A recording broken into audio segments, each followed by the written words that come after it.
calories. So, well, can I ask you a question? Yeah. Because I think this Yeah. would get to the point.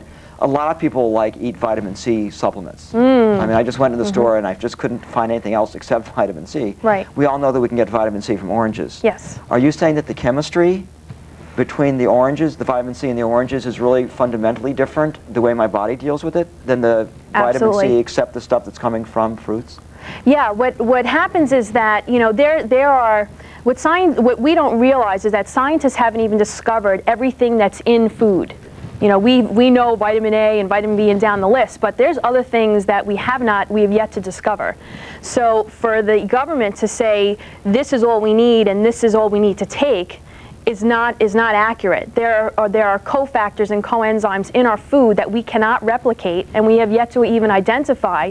We have to just trust nature, trust God that the orange is the perfect food for us, not what man has made. So again, what I'm hearing now is that maybe the vitamin C per se is similar between the natural, chemically, just the vitamin C, but that there's trace elements in the fruits and vegetables that are not in the thing that comes out of the end of the laboratory. Yeah, in fact, that's a great, vitamin C is a great example because, vitamin C is a complex. It's just like you and I, it's very complex. It's not just one thing. So when you're buying, however, the vitamin C in an orange is very complex, I should say, but a synthetic vitamin C, you're not getting the whole complex. You're getting pieces of the puzzle. So like you said, the food complements the food will complement and provide those cofactors and coenzymes that the synthetic does not. Therefore, you're bombarding your body with just mega doses of one piece of the whole complex. Oh, I get it. Right. It's like light. Light comes, normal white light as opposed to synthetic white light, has lots of different rays in there together.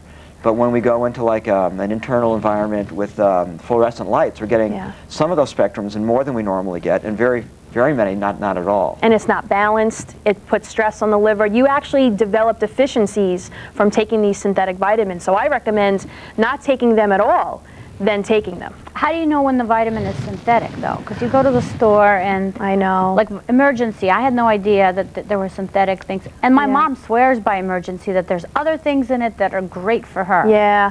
Well, Emergency... Is that a company name? It's those little packets. You ever see those little packets? No, I don't. That's why I'm asking. It's just it's a powder that you put in water and you drink it down. It has a lot of nutrients in it, and the big so thing people who are lazy, they think they're doing themselves a big favor by taking one of these packets and they'll be set for the day? Well, it's kind of like it for the immune system, particularly if your immune system is down. It does give you a boost, but in the long run, it robs you.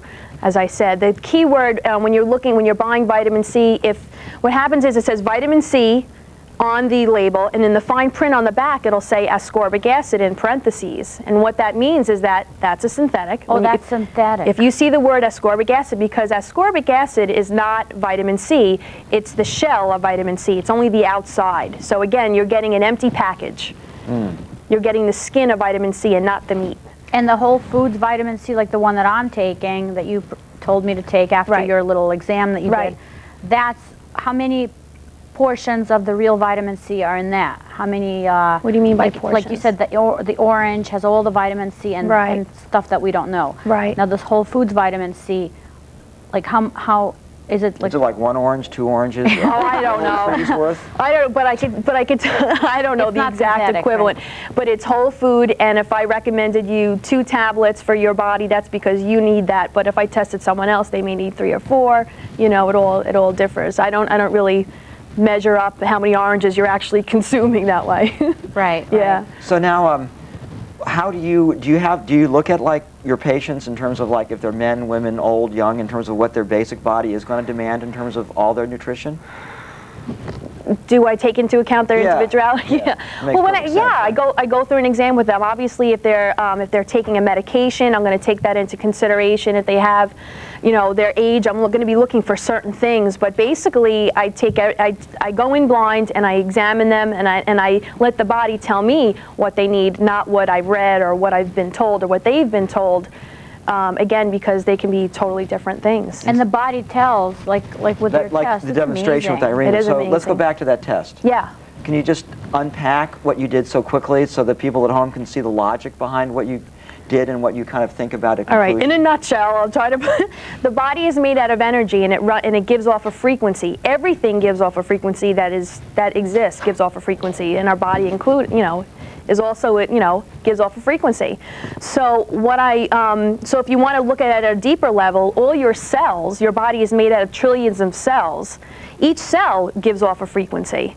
So what I try to explain is that if you have a sick cell, that energy is going to be very little. Someone who has cancer or is very sick, they're not going to have a lot of energy, and in fact, they're going to be they're going to bring you down if you're around them a lot, because they're going to try to get your energy from you. Again, we can't see this with the naked eye, but that's what goes on. If you have someone that's a very negative person, they're going to be draining you too. But all your cells give off a frequency, and what I'm checking for is I'm looking for an imbalance of energy of those cells. And the amount of energy that those cells give off tell me how healthy they are or not.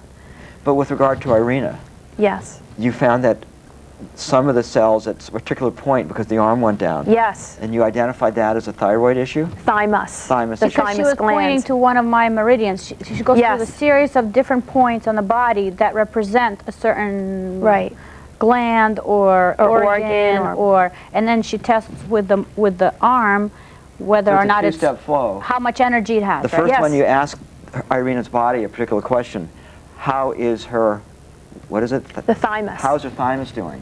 And the arm goes down, and you say, aha. Not so good. Trouble Not so with good. The thymus. Oh God! Now another thing to take vitamins. Worry about.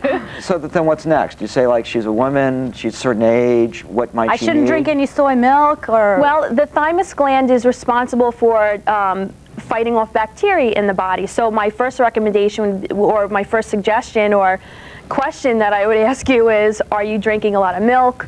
Are you eating a lot of white flour? Are you under a lot of stress? Have you been Caffeine? Yeah. Don't tell me that. Have you been to a hospital? Have you, because hospitals you pick up a lot of infections from a hospital, particularly staph, and that thymus gland is hindered from staph infections most often. So those are the kind of questions we would ask. You may have just gotten over a cold. That would make sense. So that would be a temporary weakness there. Yeah. So you wouldn't have to make some kind of major change in her basic diet. You would assume that something's been compromised, but it should come back to normal. Yes, with supplementation, with the TBM, working on the thymus glands. With TBM?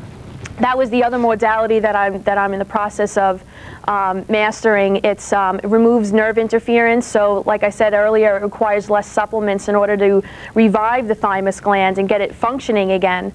Remind us what that stands for. Total body modification. Okay, thanks. Yeah. Oh, so you're just learning how to do that now? I'm learning, but I'm seeing results. I've been working on maybe 10 people as experimental, so to speak. I almost heard guinea pigs. Yeah, guinea pigs. Yeah, and I've said, listen, I'm learning this new technique. Would you mind if I try this? And I'm seeing amazing things already. I worked on my mom, for instance, about a week ago. She was very, very sick. And after I worked on her the next day, she was feeling a lot better. And not only that, but she had developed this limp that she had for 2 weeks that I was not even aware of. And that next morning, no limp. And I said, okay. A bunch of exercises, or the TBM is similar to what we just demonstrated, but there's more.